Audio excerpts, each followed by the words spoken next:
What is up, my little deinos? Vepsis, your coach of the Helsinki Dragons, and we are here for the Eon World Trophy Week 6 battle versus Frosted and her team being the Copenhagen Sawsbucks, which I'm sure I don't even pronounce properly, but hey, that's what it is. Her roster you can see on the top right hand corner of your screen, below mine own as a comparison, and her sea captain throughout the season is the Tornado Sterian. So, going to the matchup in itself, I'm gonna be covering very quickly my team in itself, but if you want to skip this part, the time link should be popping right about now, or the timestamp. It's not actually a link, it just shows you as a text that which part of the video you can skip if you prefer not need to know all of these sets in itself and just want to see the action. But going through the team in itself that I'm gonna be bringing versus her, starting from left to right on the layout, we are gonna be bringing a specially defensive Hydreigon with Dark Pulse, Thunder Wave, Roost and Taunt, and this is gonna be my anti-lead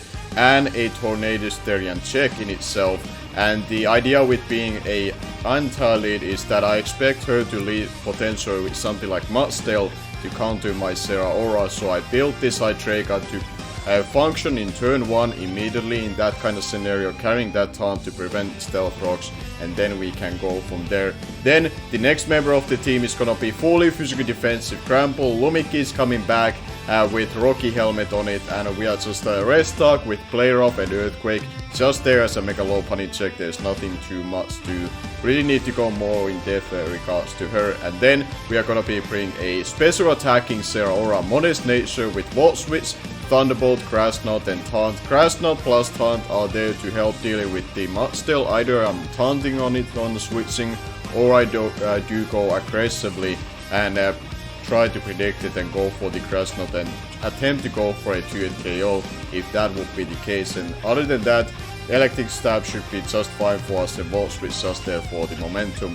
Then we have a Choice Bandit Victini here with V-Create, Zen Headbutt, Ball Strike and U-Turn, just there to be a wall breaker for the team. I debated to go Choice Scarf, but I think Bandit will just give me the wall breaking prowess that I needed to bring for this week. And then the second last member is gonna be Mamoswine with Metronome on it, with Earthquake, Icicle Crash, Ice Shot and Stealth Rocks. The Metronome is there just to be able to break potential physical defensive Necrozma if she would go that route, try to check this thing defensively by any means. And then we have Stealth Rocks on it, so we can get those up versus her when I expect a couple of things what she has to be brought, which are weak to Stealth Rocks, like the Incineroar or the Tornado Sterian in itself. And then the final member of the team is gonna be Tentacruel, Calm Nature with just Dual Stab in Sludge Bomb and Skull, and then we have Toxic Spikes and Rapid Spin there just to give us more hazard control, both getting rid of her Rocker or Rocks from my side, which do hurt my Victini quite a bit, and be able to get up the Toxic Spikes on her side, because I don't expect her to bring her Dragalsi for this matchup, meaning that the T-Spike should be very clutch once I get them up. But that is going to be the team,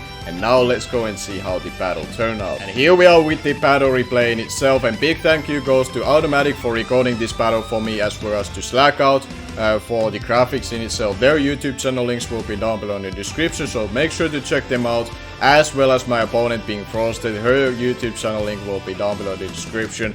This is kind of like a teacher versus the student matchup, because in case you don't know, both me and Frosted actually are relatively close, in a sense that I have been helping her over a year or so in her Draft League battles, and we dog daily basis in that regard. So it's kind of interesting matchup for that sense, and it actually has more attention to it as well regards to the playoff race, because this battle was postponed like it is, and it turns out to be not technically, but it's basically it is a week 8 battle for both of us. This battle can determine which one of us is gonna be making the playoffs. She needs to beat me in a 3-0 fashion to bypass me actually and push me out from the playoff spot in order for her to make it. But if I win, I do secure myself into the playoffs, and after that it's depending on the other results from the other battles, I should say, and the differentials that will come into play, that which seed I end up having. But for me, I'm going for try to win, because that should secure me the playoffs, but no matter what happens to the other games. So that's what we have in line going into this. So going to this battle, my lead for this matchup is going to be Hydreigon. It was something that I immediately thought that we would be the case, unless I see something that I didn't expect. But the 6 months that she decided to bring, being Vaporeon, Mega Lopunny, Tornado Stereo, Mudsdale, Necrozma, Incineroar, were pretty much the 6 that I thought she would bring, and they are her best choice versus me. So I definitely don't blame her from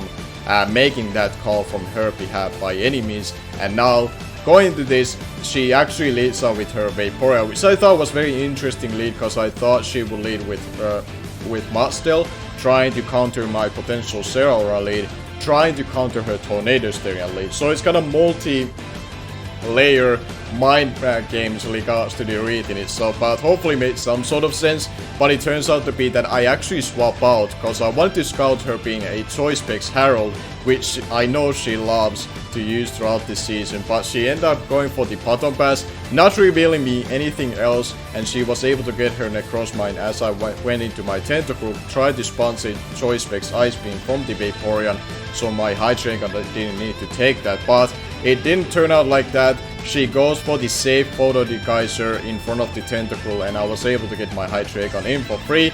And this is where I kind of showcase my yellow magic, which is kind of dirty trick, me having Thunder Wave on my Hydreigon, which is not necessarily here for a Incineroar per se, but that's the one which we catch on the switch. I was hoping that would be Tornadus, for example, and still able to potentially paralyze that thing when she doesn't have any other choice for that matter, so my Victini Mamoswine can outspeed it and kill it instead of her be able to damage them instead. But either way, she was able to get the Incineroar in, makes a great play going for the knockoff, because she was able to predict my Rocky Helmet Cramble to be a switching for a fighting or U-turn move from her behalf. And now because of that, I cannot punish from Mega Lopunny attacking me, and she was able to then get her Mudsdale in, which has to take a relatively good chunk from a player off, don't get me wrong, and she didn't have a fairy resist going to this matchup in itself, so player off was relatively free for me. But she was also able to find her turn to get the Stealth Rocks up, which is a little bit annoying, because now I do have to find a turn to get rid of them from my side. And after this, as I went into my Hydreigon on the turn that she got her rocks up, I went for the taunt because I was fearing for her to have a toxic on this, but instead she turned out to have the substitute, which I thought was a really interesting choice from her behalf. I'm still not sure what she put that for, but that was definitely something that she tried to go for that turn, and we were able to prevent that.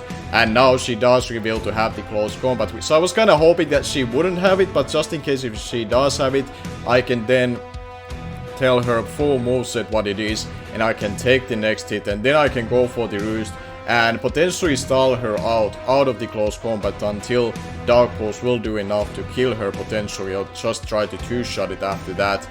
Once I'm able to PP stall the close combats, if I go that route, even though I still had Cramble to be fair, as switching to that and get the Intimidator. But any of that rambling does not matter, because that's not even the case that when it kind of came down to, because she was able to just hot swap immediately to the Incineroar, most likely try to get a slow U-turn on this, and this was where I had to make a choice that do I stand put, wait my Hydreigon, tank this U-turn relatively well, but meaning that I'm not a Tornado switching anymore until I get up the roost up, or do I go into my Cramble and let something like a Necrozma or the Tornado Stay or Vaporeon come in for free, and then I have to predict around them. So I decided to stay in, allow the Mega Lopunny to come in, which is the only way for her to force me out, because I do have a hard check to it being my Cramble, and I can go from there. And that's what I decide to do. I decide to stay in, and hopefully Hydreigon being worn down doesn't hurt me too much if I'm able to find a turn to roost it back up, and we can go from there. And now she does Mega Evolve her Mega Lopunny, of course, because she decides to stay in, go for the most likely attacking move, and she does go for the return on that turn versus my Hydreigon, expecting me to swap out so she can get some chip on my Cramble in itself. And now she does go for the bottom pass. The nice thing about that she is using bottom pass as I'm intimidating her on the switching, is that she is bottom passing -1 stat on her physical attack, but thankfully for the Tornado Stereo, what she brought it in, it should not matter for that thing, cause it's most likely gonna be going for special moves like Hurricane, for example, which now I have to find a potential switching to that. So I swap into my special defensive Tentacruel, hoping that she would go for Heat Wave or Sludge Wave, predicting my Zeraora, or of a C move, which would be one of those moves instead, and not go for the Flying type move. But she does go for the Raw Hurricane, lands it, so I'm like, okay, that left me in a range of potential Flying UMC, so I cannot stay in at this point, and now I have to expect her to have it, and that is going to be the case, as she is gonna be going for the Flying UMC. Bird down is gonna be going bird up instead. It is what like she calls her tornadoes there here in the Eon World Trophy, bird down. So now bird down is going up instead and goes for the C move on my Zeraora. And we should be able to take this relatively well, but it's still gonna do a lot, don't get me wrong. So because of how I played that one around and didn't get those predictions right, I have to now predict, and this is where I have to go for big kahunas play, getting back into this game, because she has been whipping us around the early game around, but now I'm whipping her back, or well, technically her horse being the Mudsdale with the grass knot on the switch, and that was so huge, you have no idea. Like, maybe you can't tell but how huge of a play that was. If I did not get that right and she stayed in on her Tornado Styrian, I could have lost this game already from this point on, or eventually going to lose it because of it. But because I got this prediction right, two-shot the Mudsdale, we are back at this game, and now we can really start to position us properly from here, where she has had her number on us, honestly, and just whipping us around early game, because she was able to get the rocks up early.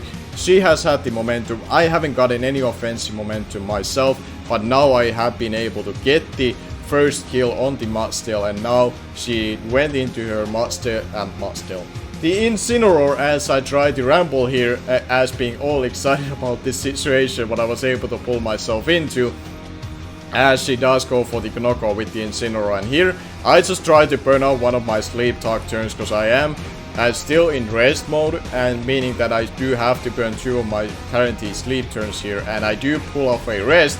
So that doesn't really turn out for me, because I could have gotten a play off or a earthquake, and neither of those moves would have been really nice to leave it in a range of my other moves to kill it. But that's not the case, as she was able to get the U-turn off on my Cramble and now get the Necrozma in. And because the rocks are up and the Hydreigon is relatively low health, I don't feel comfortable switching to that thing, because I don't have speed investment on the Hydreigon to outspeed a max speed Modest and Necrozma, for example, which she can definitely be all like relatively fast and faster than me. So I have to make the switch into my Victini on the rocks and on the single beam in itself. And after that I decide that, you know what, I have to go for the U-turn. I have to find my turn right now to get rid of these Stealth Rocks, especially because I was able to eliminate her Mudsdale, which was her rocker. I don't expect her to run rocks on the Necrozma as well on that note. So now I do find the turn, go for the rapid spin, and here there is one thing that I haven't taught to my student yet, being Frosted, and that is the skill of being lucky and bad, because now the yellow magic for my own mascot being Hydreigon is coming back and blessing me, because now you see that I get 2 paras in a row, and those are so huge. I'm so sorry about that, because I know how much that would trigger her. I probably triggered her on her live commentary when that happened. It would trigger me a lot, because those paras hurt so much, because I was able to get the rocks off my side. I get the T-spikes, and what do you know, Kenny lives this earthquake. You cannot tell how much HP that is exactly, but it was 2 HP that Tentacruel, aka Kenny, was able to live from this Incineroar, thanks to the fact that we found those turns to get the passive recovery. So holy crap, Kenny, you're putting so much work. You literally turn out the situation between the hazards from being against us to our advantage because of these T-spikes now being on her side, and there's no Stealth Rock. So big thank you to Kenny. I'm sorry that you have to go down right here, but I cannot afford to swap out and let anything else to take a hit from this Necrozma. But you did fantastic. And now we bring our Mamoswine in, man. We are a adamant Mamoswine and we have a lot of speed and HP as well. So if she turns out to be faster than us, we should take this hit. Though it's a critical hit, holy crap, you almost kill us from full, but Topo is a freaking champion, man.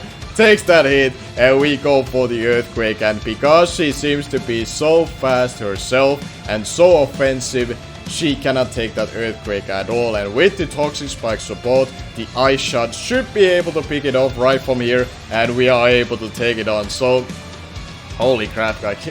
She almost killed us from full, even though we were like max speed and we had like 96 on our HP as well going at it. But because of the grid, we almost got Oko from full from the Necrospa. But Topo is a freaking champion, man. And now, as a last ditch effort as she is gonna bring her Megalopony in, I went for the ice shot to get the chip off, because I actually have a metronome going over here, because I have gone for 2 ice shots in a row.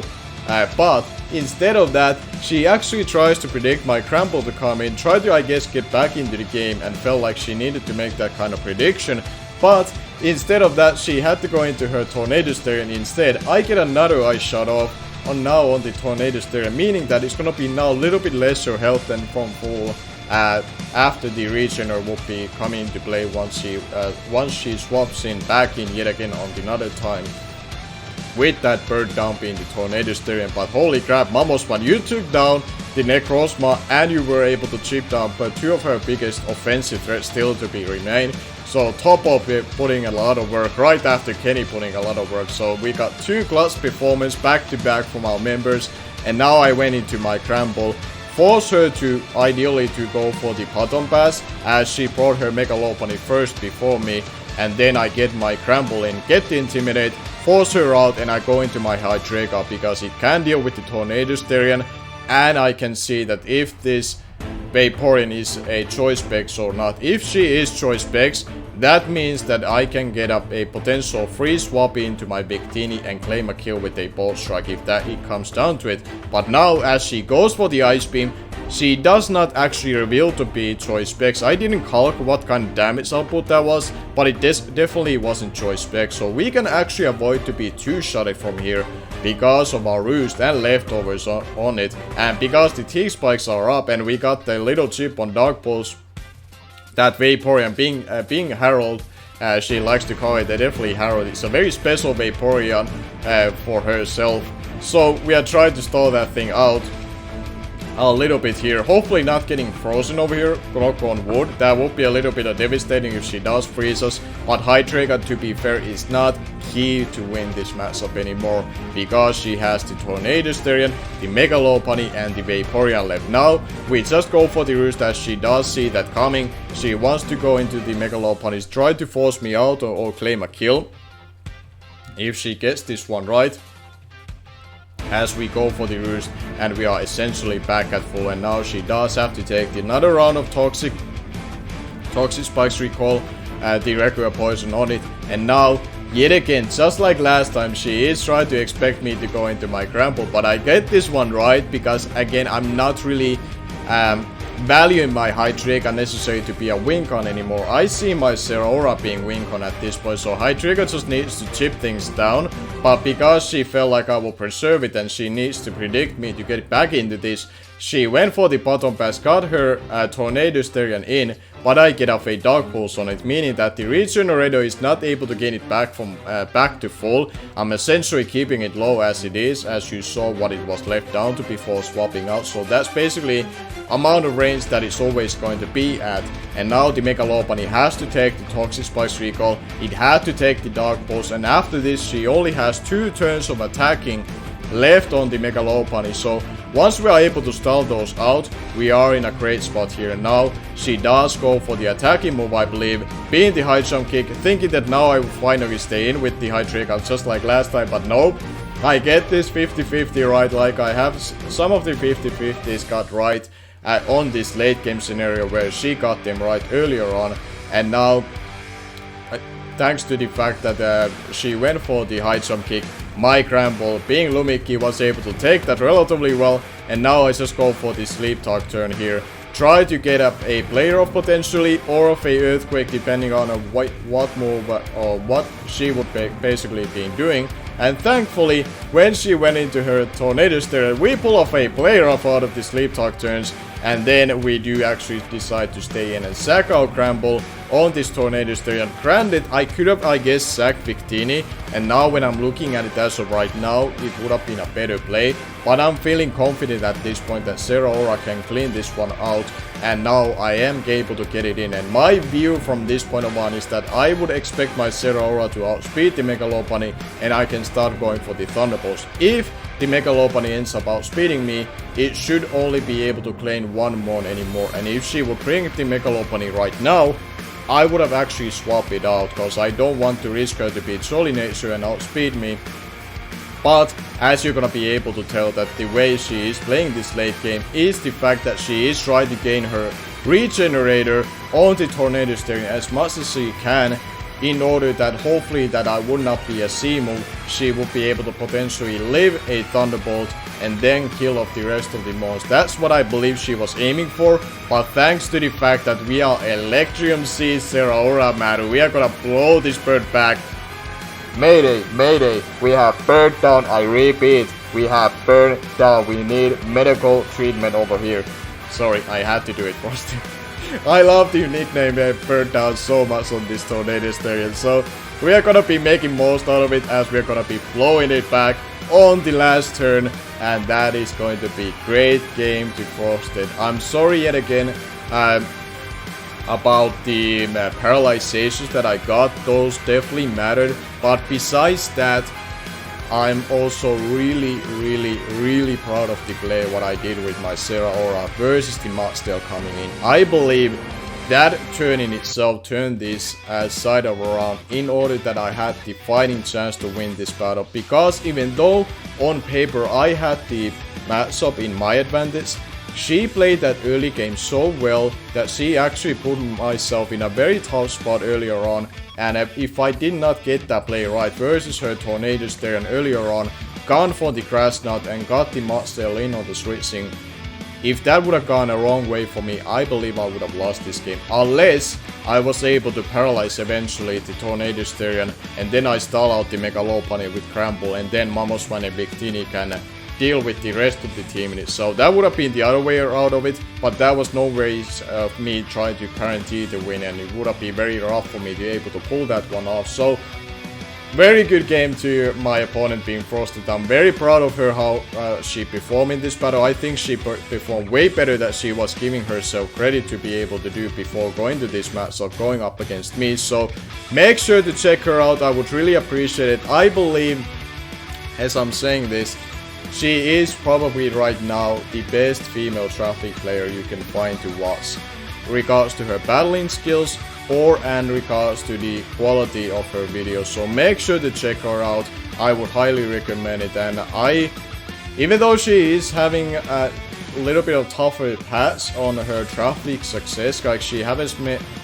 made to the playoffs now 2 times in a row, both in UBL and Eon World Trophy, I see a lot of growth in her as a battler, and this battle just showcased that, and I'm sure the results will come for her. I believe that she will pull out of this, and once we get into Generation 8, for sure she's gonna be a threat to reckon with in her draft league battles and seasons that she's gonna be taking part of, and I'm gonna be there full on supporting her in that regard and try to keep helping her out, getting better, because I have seen her potential. When I first started to help her, I knew she can be a really good player. She just needs a little bit of help, potentially someone like me who is experienced, and I feel like the benefits from that should be coming in her way sooner than later. But that is enough for me to ramble.